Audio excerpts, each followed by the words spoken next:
നമ്മളൊരു 10 ദിവസം ഹോസ്പിറ്റലിൽ അഡ്മിറ്റ് ആയെന്ന് കരുതുക. ആശുപത്രിയിലെ എല്ലാ ചിലവുകളും നമുക്ക് ഫ്രീ ആയിട്ട് കിട്ടി. നമ്മൾ ഡീലക്സ് റൂമിലാണ് കിടന്നത്, പക്ഷെ അതും നമുക്ക് ഫ്രീ ആയിട്ട് കിട്ടി. കംപ്ലീറ്റ് ചിലവുകളും ഫ്രീ ആയിട്ട് കിട്ടി. നമ്മൾ വേറെ ഒന്നും ചിന്തിച്ചില്ല. അതിൻ്റെ കൂടെ നമ്മുടെ കയ്യിൽ ഒരു 20,000 കൂടെ കിട്ടിക്കഴിഞ്ഞാൽ എങ്ങനെ ഇരിക്കും? അപ്പം ഇങ്ങനെ കിട്ടുമോ എന്ന് പല ആളുകളും സംശയിക്കുക അല്ലേ. ശരിക്കും നമ്മൾ ഹോസ്പിറ്റലിൽ അഡ്മിറ്റ് ആവുന്ന സമയത്ത് നമ്മുടെ എല്ലാ ട്രീറ്റ്മെൻറ്റ് ചിലവുകളും കവർ ചെയ്യാനാണ് നമ്മൾ ഹെൽത്ത് ഇൻഷുറൻസ് എടുക്കുന്നത്. അതിനോടൊപ്പം പണം ഇങ്ങോട്ട് തരുന്ന ഫീച്ചറുള്ള ഹെൽത്ത് ഇൻഷുറൻസ് വരെ ഇപ്പോൾ ഉണ്ട്. ശരിക്കും നമുക്ക് ജോലിയൊക്കെ നഷ്ടപ്പെട്ടായിരിക്കും നമ്മൾ ചിലപ്പം ഹോസ്പിറ്റലിൽ പോകുന്നത്. ചിലപ്പോൾ നമ്മൾ കുട്ടിക്ക് ഒരു അസുഖം വരുമ്പം നമ്മൾ ചിലപ്പോൾ ഹോസ്പിറ്റലിൽ കൂടി ഇരിക്കേണ്ടി വരും, നമുക്ക് ജോലിക്ക് പോകുന്നില്ല. അപ്പം അങ്ങനെയുള്ള സാഹചര്യത്തിൽ ഇത് ക്ലെയിം ചെയ്തിട്ട് നമുക്ക് കിട്ടാൻ പറ്റുന്ന തരത്തിലുള്ള ഇൻഷുറൻസ് പ്ലാനുകൾ ഇപ്പോൾ ഉണ്ട്. അതൊരു ടൈപ്പിലുള്ള ഒരു ഇൻഷുറൻസ് പ്ലാനാണ്. പിന്നെ രണ്ടാമതൊരു ടൈപ്പ് ഉണ്ട്. വീട്ടിലാണ് നമ്മൾ ട്രീറ്റ്മെൻറ്റ് എടുക്കാൻ ഉദ്ദേശിക്കുന്നത്, ഹോസ്പിറ്റലിൽ അഡ്മിറ്റ് ആകുന്നില്ല എങ്കിൽ പോലും നമുക്ക് ഇൻഷുറൻസ് കിട്ടുന്ന തരത്തിലുള്ള ഇൻഷുറൻസ് പ്ലാനുകളുണ്ട്.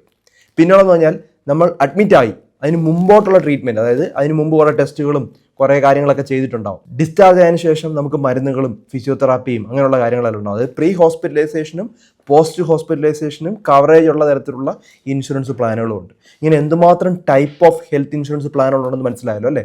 കാരണം മൾട്ടി സ്പെഷ്യാലിറ്റി ഹോസ്പിറ്റലൊക്കെ നമ്മൾ അഡ്മിറ്റ് ആയി, ഇപ്പോൾ ഒരു ICUലൊക്കെ അഡ്മിറ്റ് ആയി കഴിഞ്ഞാൽ മിക്ക കുടുംബങ്ങളും അവർക്ക് താങ്ങാനായിട്ട് പറ്റുന്നില്ല.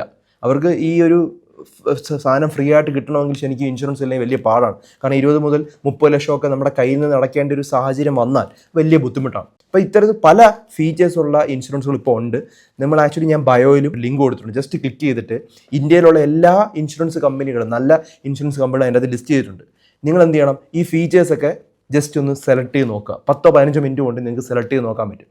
എന്നിട്ട് നിങ്ങൾ എന്ത് ചെയ്യണമെന്ന് പറഞ്ഞാൽ ആ സെലക്ട് ചെയ്ത് വെച്ചേക്കുന്ന ആ ഒരു ഇൻഷുറൻസ് ഉണ്ടല്ലോ, ആ ഒരു ആ കമ്പനി നിങ്ങളുടെ തൊട്ടടുത്തുള്ള ഹോസ്പിറ്റലുകളിൽ ക്യാഷ്ലെസ് ആയിട്ട് കൊടുക്കുന്നുണ്ടോ എന്ന് ചെക്ക് ചെയ്യണം. എങ്കിൽ മാത്രമേ നിങ്ങൾക്ക് ഗുണമുള്ളൂ. കാരണം ക്യാഷ്ലെസ് ആയിട്ട് കിട്ടിയാലേ നമ്മൾ അവിടെ പോകുന്നു, നമ്മൾ പണമൊന്നും അടയ്ക്കുന്നില്ല.